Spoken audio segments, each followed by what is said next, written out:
Olá, alunos, tudo bem com vocês? Vamos para a nossa aula 29, com o tema indução eletromagnética, tá? De tudo que nós temos visto até agora, né? Nós vimos os fenômenos elétricos, depois começamos a estudar os fenômenos magnéticos, e aí começamos a ver como que um fenômeno é, magnético, né, pode ser produzido por um fenômeno elétrico, são as correntes, né? Os campos magnéticos produzidos por corrente. Agora, nessa aula aqui, nós vamos, de certa forma, amarrar melhor qual é essa relação entre a eletricidade e o magnetismo, tá? Nós começamos nossa análise com uma situação peculiar, tá? Então, imagine que eu tenho um ímã aqui em ferradura, ele tem um campo magnético B uniforme, né? Está apontado aqui do norte para sul, né? Aqui a flechinha denotando, então, o vetor indução magnética. E aí eu tenho um fio condutor passando através desse campo magnético. O fio condutor, ele não tem corrente, né, mas ele tem portadores de carga, que são os elétrons, né? Então ele está passando. Então vamos analisar a situação melhor. Aí ele está passando exatamente, né, perpendicularmente ao campo. Então você tem aqui um vetor velocidade v. O que acontece? Agora vamos ver uma seção transversal aqui, né? Veja, as linhas de campo x, elas estão chegando ao plano da página, tá? Então nós vimos lá, temos o vetor campo magnético, temos a velocidade, usamos lá a regra da mão direita número 2, né? Então o polegar na direção de V, os dedos apontam na direção do campo, né? Que está entrando na página, e a força magnética então vai ser para cima, né? A direção do tapa. Mas lembre-se que os portadores de carga no fio condutor são elétrons, então a força magnética é ao contrário, tá? Então é para a direção para baixo. Isso a gente já viu nas últimas aulas. Então o que vai acontecer? Os elétrons eles vão começar a ser empurrados para baixo pela força magnética, né? Então eles vão começar a se acumular na parte inferior do fio e deixando a parte superior do fio com pouca carga, poucos elétrons. Então aqui eu tenho dois polos elétricos diferentes, né? Um polo positivo com falta de elétrons e um polo negativo com excesso de elétrons. E isso vai produzir um campo elétrico que nós já vimos, né? Que ele aponta na direção da carga positiva para a carga negativa, tá? Então, esse campo elétrico, então, ele vai originar uma força elétrica que vai estar apontada para cima, né? Porque os elétrons têm carga negativa, está apontada para cima, contrário ao campo, nós já vimos isso.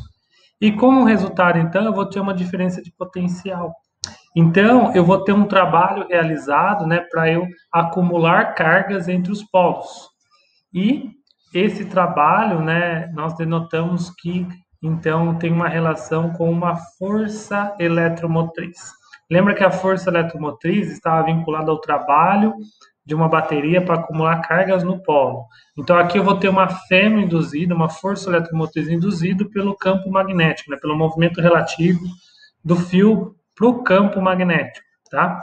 Por que essa fêmea, o que ela vai originar, então? Eu vou ter uma diferença, então, de potencial entre esses dois extremos do fio, de tal forma que se eu ligar, então, esses extremos, eu vou ter a passagem de corrente que eu posso registrar em um amperímetro, por exemplo, tá? Então, a fêmea, nesse caso, ela é chamada de fêmea induzida, porque ela é produzida por meio de uma indução eletromagnética, é um movimento relativo entre um condutor num campo magnético, tá bom? E essa fêmea induzida, nós podemos mostrar, né, de tudo que nós temos visto sobre a corrente produzida, sobre essa interação do campo, nós podemos mostrar que essa fêmea induzida vai depender do campo, do comprimento do fio e da velocidade relativa, tá? Então, de certa forma, quanto maior o campo, maior a velocidade, ou maior aqui o comprimento do fio, eu consigo ter maiores valores de fêmea, tá? Então, essa situação ilustrada aqui. Essa questão da indução eletromagnética ela foi intensamente estudada, né, no século XIX e foi a base, né, para a construção dos primeiros motores elétricos e motores de geração e geradores de energia elétrica, tá? E muito disso a gente usa até hoje, tá? Tanto uma hidrelétrica, por exemplo, ou outros tipos de equipamentos que funcionam à base de geradores, tá? Mas o ponto interessante aqui é que o que vai gerar essa fêmea induzida é o movimento relativo. Então, nós vimos a situação onde o fio está se movendo e o ímã está em repouso, tá? Mas seria a mesma coisa se o fio tivesse em repouso e o ímã que estivesse se movendo com velocidade v, tá? Ou os dois podem estar se movendo. A questão é, então, eu só vou ter uma fêmea induzida quando eu tiver movimento relativo, tá? Se os dois estiverem em repouso ou com a mesma direção e módulo de velocidade, eu não tenho movimento relativo entre eles, então eu não vou ter fêmea induzida, tá? Isso daqui, Einstein, ele refletiu muito sobre isso, inclusive um dos pontos que ele se baseou para a criação da sua teoria da relatividade foi essa questão da relatividade dos movimentos, né, no eletromagnetismo. Então, esse é um ponto a considerar. Então, lembre-se que é um movimento relativo, tá? Não necessariamente precisa ser o fio que está se movendo, mas pelo menos um dos dois tem que estar em movimento em relação ao outro, tá? E assim, agora, gente, nós vamos entrar um pouco mais a fundo, né, nas bases do eletromagnetismo, e antes disso, nós precisamos entender uma grandeza, que é a grandeza de fluxo, tá? Aqui em especial, o fluxo magnético. Mas o fluxo, em geral, ele é considerado como uma superfície, né, de área A, onde alguma coisa atravessa ela. Então, o fluxo, ele é denotado como essa quantidade de grandeza física que está atravessando a superfície vezes a área, tá? E aí veja que essa superfície aqui, ela tem uma normal, né, que faz 90 graus com a superfície, e aqui eu tenho que levar em consideração também o ângulo entre a direção do vetor aqui que está atravessando a superfície e a normal, tá? Porque, lógico, se eu tiver um ângulo em 90 graus, essa flechinha de B aqui vai estar para cima, não tenho nada atravessando, é por isso que depende do ângulo, tá? Mas aqui onde eu quero chegar, isso daqui é usado tanto para a gente estudar como fluidos atravessando o encanamento. Nós vamos ver, você pode usar para a parte elétrica, a parte magnética, a parte gravitacional, tá? Para várias coisas. Então, aqui, vamos primeiro estudar o fluxo magnético. O fluxo magnético, então, é como se eu pegasse uma espira, na verdade não precisa ser necessariamente uma espira, mas é uma superfície qualquer. E eu vou inserir isso, então, num campo magnético, está apontado numa direção B. E aí eu vou ter, então, a normal, né, dessa espira, vamos considerar a espira para ficar mais fácil, né, mas o ângulo entre a normal da superfície e aqui eu tenho θ em relação ao vetor indução magnética B, tá? Então é o seguinte, eu vou definir essa grandeza de fluxo, tá? É uma grandeza escalar, né? Mas o fluxo magnético, ele vai ser definido então como o valor do campo, igual está denotado ali embaixo, né? Vezes a área de superfície, vezes o cosseno desse ângulo, tá? Por que é o cosseno?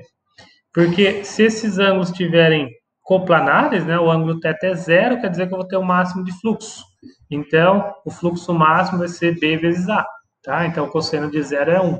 Se eu tiver eles perpendiculares, eu não vou ter nada de fluxo. Então, o fluxo é zero, é mínimo, quando o ângulo for 90 graus. Então, é por isso que o fluxo, então, ele vai ser intensidade do campo, área, vezes o cosseno do ângulo entre esses dois vetores. Tá? E aí, só para a gente denotar, então, as unidades, o fluxo magnético ele vai ser dado em Weber, tá? É WB, em homenagem ao Weber aqui, que contribuiu muito para essa parte do eletromagnetismo. O campo no sistema internacional, então, vai ser Tesla, a área de superfície em metros quadrados e o ângulo é medido em graus, tá? Então, essa é uma unidade que vai ser importante, porque a gente, muitas vezes, para relacionar os fenômenos eletromagnéticos, não é somente a questão do campo, mas é a questão da área e do ângulo entre eles também. Então, vocês vão ver que muitas coisas a gente vai denotar melhor, descrever melhor por fluxo, tá? Bom, mas continuando, chegamos aqui então na lei de Faraday-Newman, tá? O Faraday, ele foi um cientista de origem humilde, né? Então ele não tinha muitas habilidades com matemática, mas ele tinha uma criatividade incrível. Então, ele foi um experimentalista muito bom. Então, ele fez diversos tipos de experimentos à base de fenômenos, né, de indução eletromagnética, e mesmo sem saber nada de matemática, ele conseguiu, então, desenhando, descrevendo o que ele via, estabelecer uma lei fundamental. E aí o Neumann, ele foi também um alemão, trabalhou nessas ideias, né, e aí meio que os dois chegaram à mesma conclusão, independentemente, então ficou lei de Faraday-Newman. A lei de Faraday-Newman é o seguinte: aquela fé induzida daquele caso lá do movimento do fio em relação a um campo magnético, né? Para eles, essa fé induzida, ela é eu vou colocar como módulo aqui porque não importa se é positivo ou negativo, né? Mas o módulo dessa fé vai ser proporcional à variação temporal do fluxo. Ou seja, lembra que o fluxo depende de três coisas: o campo, a área e o ângulo, tá? Se qualquer um desses três mudar no tempo, tá? Então eu vou ter uma fé induzida. Veja aqui que eu colocando como fluxo aqui, eu deixo com uma coisa mais aberta, porque primeiro eu posso aumentar ou diminuir o valor do campo, então eu vou ter uma fé induzida no fio.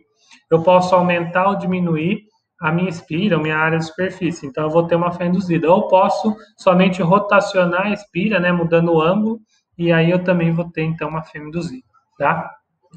Então nota a importância aqui. A indução eletromagnética ocorre quando tem um movimento relativo, tá? Entre o campo magnético, o ímã, né, e aquele condutor. E aqui na lei de Faraday-Newman, então, ele vai mostrar que eu vou ter uma fêmea induzida quando eu vou mudar o fluxo, tá? E o que está mostrando esse desenho aqui, ó, eu estou aproximando e afastando o ímã, então eu estou mudando o campo, tá? Então é por isso que aqui eu vou ter uma fêmea. Se eu tivesse aumentando ou diminuindo a espira, eu também estaria variando o fluxo, então eu vou ter uma fêmea. Ou se eu estivesse rotacionando essa espira, eu estaria mudando o ângulo, então eu também vou ter uma fêmea induzida, tá bom? Então essa é a lei de Faraday-Newman, e ela é muito importantíssima para os estudos de eletromagnetismo. Agora vamos entender um pouquinho mais aprofundado essa lei, que é a lei de Lenz. A lei de Lenz, ele é feito por esse cientista, né? Mas ela vai dar o sinal da fêmea, tá? E aí, para entender ela, a gente precisa de um pouco mais de imaginação.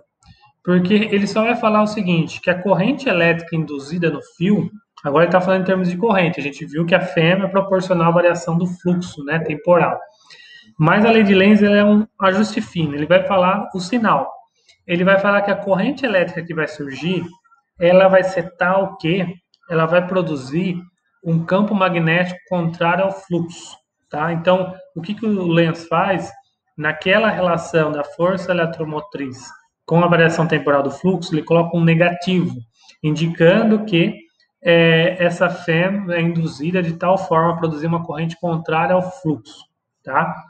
Tudo bem, pode parecer um pouco abstrato, mas eu vou mostrar aqui para ficar um pouco mais claro, tá? Então veja essa situação aqui. Eu tenho uma espira, tá? Eu tenho aqui, ela está ligada, né, no galvanômetro, e eu tenho um ímã se aproximando. O ímã ele está se aproximando da espira, então eu tenho um movimento relativo, eu vou ter fêmea induzida. Mas lembre-se que o campo magnético de um ímã ele sai do polo norte, né? Então, o campo magnético aqui do ímã está nessa direção de cá, tá? Da direita para a esquerda. E aí o que acontece, então? O fluxo magnético nessa espira, né, a espira está parada, então o ângulo não está mudando, a área da espira também não está aumentando, diminuindo, está constante. Então, a variação do fluxo é devida à mudança do campo, porque quanto mais perto do ímã, o campo fica mais intenso. Então, pensem comigo. A direção do vetor indução magnética ele está desse lado aqui. E ele está aumentando. Então, a corrente induzida aqui ela tem que produzir um campo contrário, tá? Para se opor ao aumento desse campo magnético B. Então, o campo magnético induzido nessa espira aqui pela corrente, ela tem que ser da esquerda para a direita, tá? E aí, se você usar novamente a regra da mão direita, número 1, nesse fio, você vai denotar, né, façam em casa que eu só vou ter um campo magnético nesse sentido, ó, se eu tiver uma corrente em sentido anti-horário. Então, o sentido da corrente induzida aqui tem que ser anti-horário, porque ele vai gerar um campo magnético aqui no centro da espira, agora do fio, contrário ao campo magnético do ímã, de forma a anular o aumento temporal aí do fluxo magnético, tá bom? Então, novamente, veja se você entendeu, e se necessário, né, use as regras da mão direita e desenhe a situação no seu caderno. Veja que a situação muda se eu estiver afastando o ímã. Se eu estiver afastando o ímã, o campo do ímã continua saindo do polo norte, né? Então, ela é da direita para a esquerda, né? Só que ele está diminuindo. Então, o campo magnético produzido por essa corrente, ela tem que ser a favor do campo do ímã. De tal forma que se o campo do ímã está diminuindo, então eu vou gerar então uma corrente que vai produzir um campo magnético que vai compensar. Então, o campo magnético da espira tem que ser novamente da direita para a esquerda, tá? Tem que ser nesse sentido aqui. E se você usar a regra da mão direita, você vai ver que só vai conseguir isso quando a corrente ela for horária, tá? Então, nesse caso aqui, a corrente é horária. Então, essa é a lei de Lenz. Se eu aproximo o ímã, eu tenho uma corrente anti-horária. Se eu afasto o ímã, eu tenho uma corrente horária, tá? Como dica, tenta fazer essa mesma situação, só que ao contrário. O polo sul do ímã para cá e o polo norte para cá. Veja o que muda na direção e o sentido da corrente, tá? Outra curiosidade aqui. Veja que a lei de Faraday, a lei de Lenz, ela fala assim, que um campo magnético ele induz, né, uma corrente e uma outra espira. Mas esse campo magnético, ele não necessariamente precisa ser um ímã.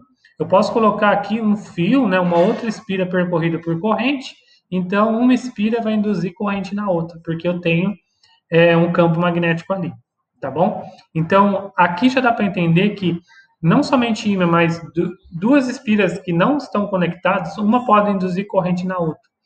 E aí você pode pensar que é um experimento bobo, mas isso daí a gente usa incrivelmente a todo momento. É o famoso sinal de rádio, né? Ou a gente está transmitindo uma informação, Wi-Fi, enfim, à distância, sem eu precisar ligar dois equipamentos em um fio. Então, eu consigo transferir uma corrente para um outro equipamento, tá bom? Essa é a importância da indução. Ok? Então, essa é a lei de Faraday, Newman e Lenz. Agora, vamos voltar àquela questão do fluxo e vamos olhar um pouquinho melhor, né, para a eletricidade. A gente já falou um pouquinho, né, sobre o Gauss, e a lei dele também usa a questão do fluxo, só que agora é fluxo elétrico, só para a gente denotar as diferenças. O fluxo elétrico, então, vai ser o campo elétrico, a área de superfície, né, e o cosseno do ângulo da mesma forma. Então, eu tenho uma carga química envolto essa carga numa superfície imaginária. A lei de Gauss, ela fala que, né, esse fluxo elétrico ele vai ser dado diretamente pela carga que está lá dentro, dividido por uma constante ε0, tá? Então, lembre-se que são linhas radiais, então as linhas estão saindo mesmo daquela superfície imaginária, né? E a gente consegue fazer essa relação justamente porque nós temos o monopolo elétrico, ou seja, conseguimos isolar uma carga elétrica de uma carga positiva de uma carga negativa.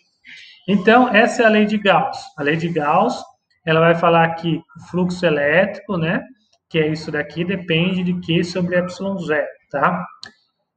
Veja aqui que eu não estou falando de variação temporal. Lá na lei de Faraday, é a variação temporal do fluxo magnético que produz a fenda. Aqui não, aqui eu não estou falando de variação temporal. Só o fluxo elétrico é dado pela carga, tá? E essa relação a gente consegue chegar na lei de Coulomb e tudo mais. Mas vamos aplicar esse mesmo princípio para o magnetismo. Para o magnetismo nós temos um problema. Veja aqui que eu estou falando do caso estático, né? Se eu tiver variação temporal, tenho fenda. Mas se eu tiver um ímã parado e eu for aplicar essa mesma ideia, né, desenhar uma superfície aqui envolvendo o ímã, eu tenho um problema porque eu não tenho um monopolo magnético. Lembra aquela discussão? Eu não consigo separar um polo norte de um polo sul.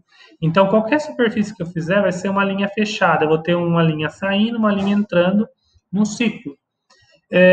Então, por conta disso, né? E lembra que as linhas saem do polo norte para o polo sul, o fluxo magnético é zero, tá? E essa lei de Gauss para o magnetismo, então, ela ressalta a inexistência do monopolo magnético.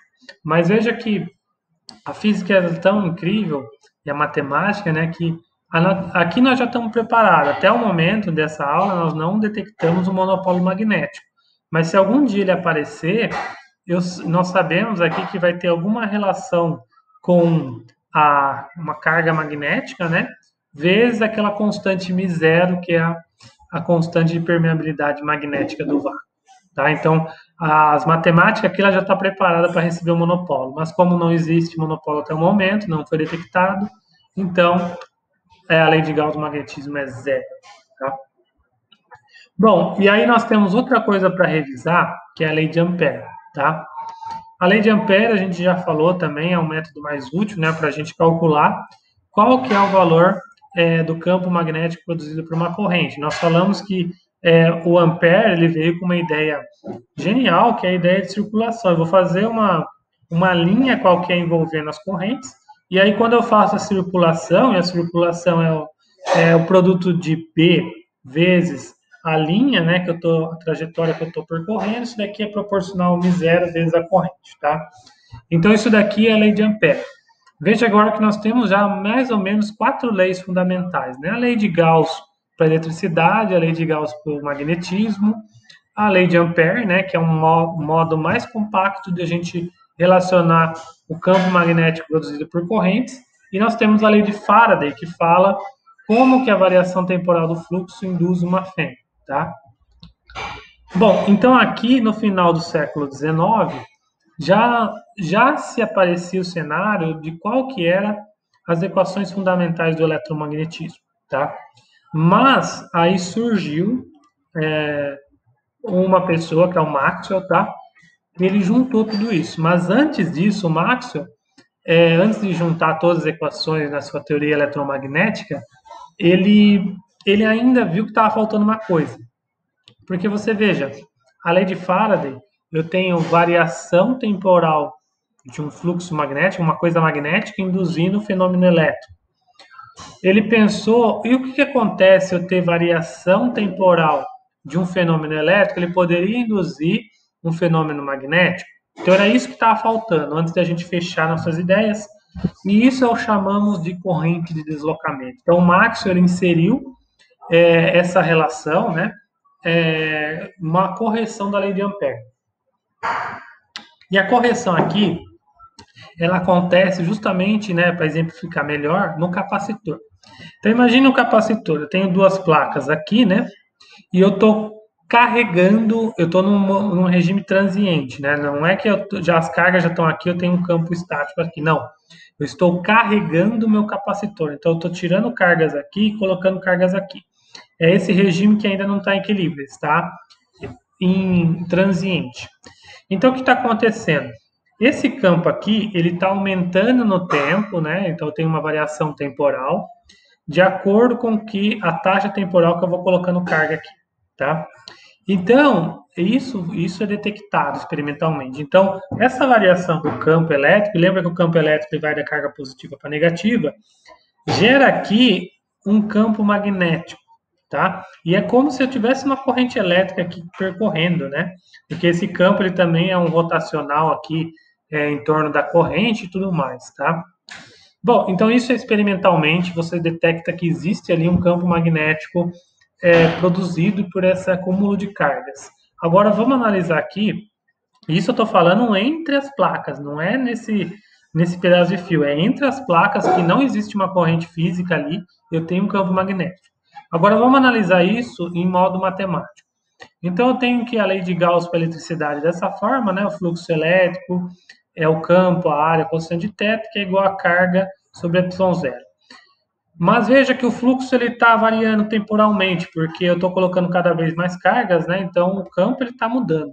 Então a variação temporal do fluxo elétrico no tempo é igual então essa variação temporal é igual a essa variação temporal. E o que está mudando aqui é a carga. Então, a carga sobre o tempo é uma corrente. Então, eu vou chamar essa corrente de corrente de deslocamento. E aí, eu passo esse ε0 para lá. Então, eu vou ter que a corrente de deslocamento ela é igual a ε0 e a variação temporal do fluxo elétrico. Então, eu tenho uma relação aqui de um fenômeno elétrico induzindo uma corrente, né, que vai produzir um campo magnético. Então, lá na lei de Ampère, né, se eu fizer a circulação aqui novamente, o campo produzido vai ser, então, proporcional à corrente de deslocamento, tá? Então, agora eu tenho uma relação mais geral aqui entre com I0 e Y0 a variação temporal do fluxo elétrico, tá? Então, essa corrente de deslocamento, então, ela é um termo que é somado à lei de Ampère, para dar conta, então, de explicar tanto a corrente física quanto uma corrente imaginária, corrente de deslocamento, tá? Agora sim, nós podemos falar de Maxwell. O Maxwell, apesar do lado do Faraday, né, ele veio de uma origem humilde, ele conseguiu aí fazer os progressos científicos mesmo não sabendo matemática. O Maxwell, ao contrário, ele já vem de uma família rica e, por conta disso, ele tem a oportunidade de estudar e ele se forma de matemático. Ele era um grande admirador aí do trabalho do Faraday, do Ampère também, dentre outros, né? Ele resolve, então, estudar um pouco dessa parte dos fenômenos elétricos e magnéticos. E aí, o mais extraordinário é que ele vai juntar, então, todas essas 4 equações numa teoria eletromagnética. Então, aqui sim, o Maxwell é o que usa o termo eletromagnetismo. E as 4 equações, vamos agora revisar elas e entender sua importância. É porque, veja, tudo que a gente viu de fenômenos elétricos, né, lá no segundo e terceiro bimestre, e todos os fenômenos magnéticos de agora aqui do terceiro bimestre, né, e um pouco do quarto, na verdade o quarto, né, então todos os fenômenos, tudo que a gente viu, a gente pode sintetizar em 4 equações. E veja, e tudo mesmo, toda aquela questão de lei de Coulomb, potencial, campo, corrente, lei de Ohm, associação de geradores, de receptores, de resistores, ímãs, induções, tudo a gente explica por 4 equações.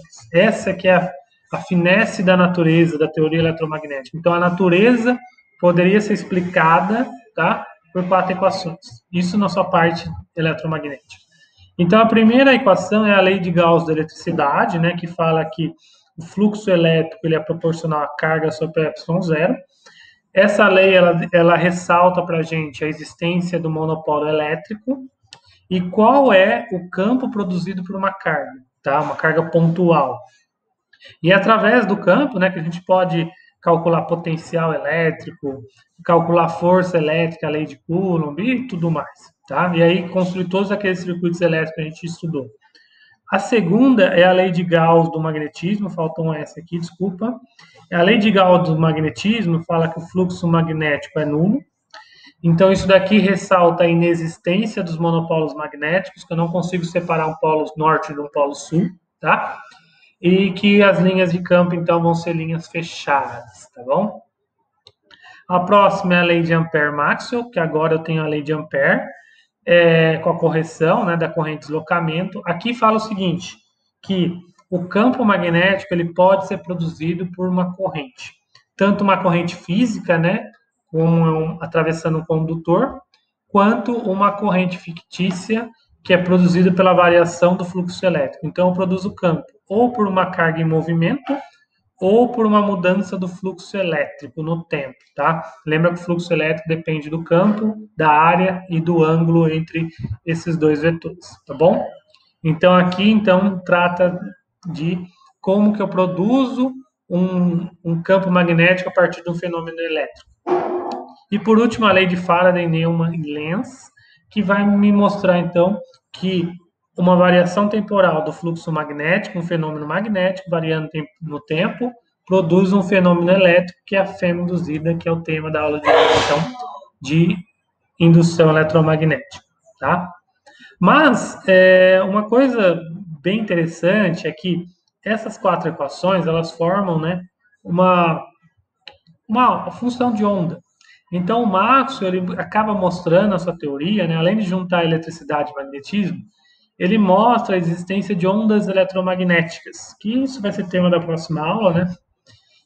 Mas veja, quando ele junta a questão de ondas eletromagnéticas e reforça que a luz é uma onda eletromagnética, ele está juntando tudo aquilo que a gente viu de óptica, reflexão, refração e tudo mais, ele joga nesse bolo. Então, ele junta a óptica no meio. Então, ele junta 3 grandes áreas da física numa teoria só, que é a teoria eletromagnética. É por isso que é muito importante o trabalho do Maxwell, né?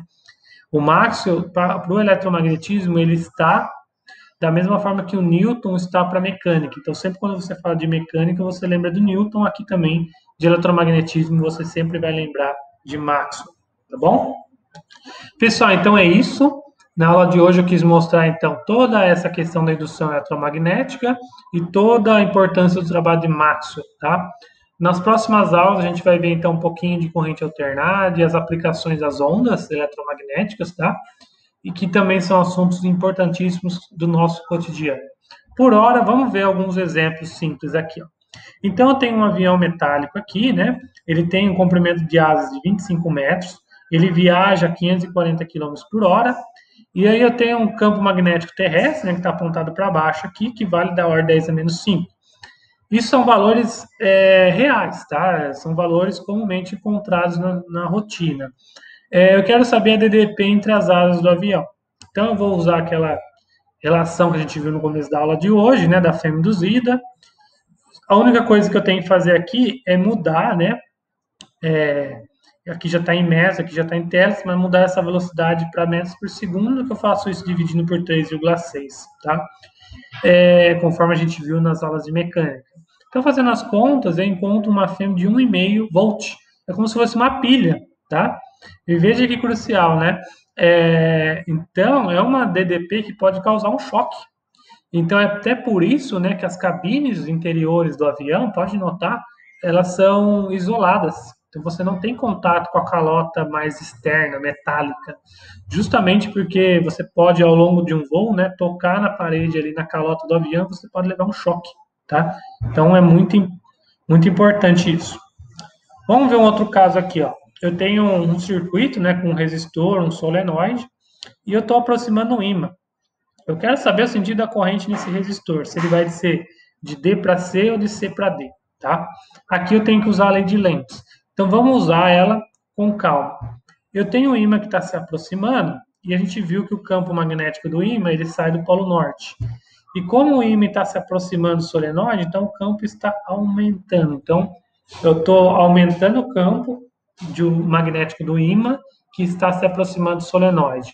Então, de acordo com a lei de Lenz, a corrente que vai ser produzida aqui, primeiro, ela tem que ser oposta, porque se o campo está aumentando, eu tenho que produzir um campo magnético aqui oposto para compensar esse aumento. Se o campo estivesse diminuindo, então o campo aqui teria que ser a favor, mas então aqui é oposto. E aí, se nós usarmos a regra da mão direita, né, para saber o sentido da corrente, você vai ver que a corrente vai produzir esse campo em roxo, tá nesse sentido. Então, a resposta aqui é que o sentido é de D para C, tá?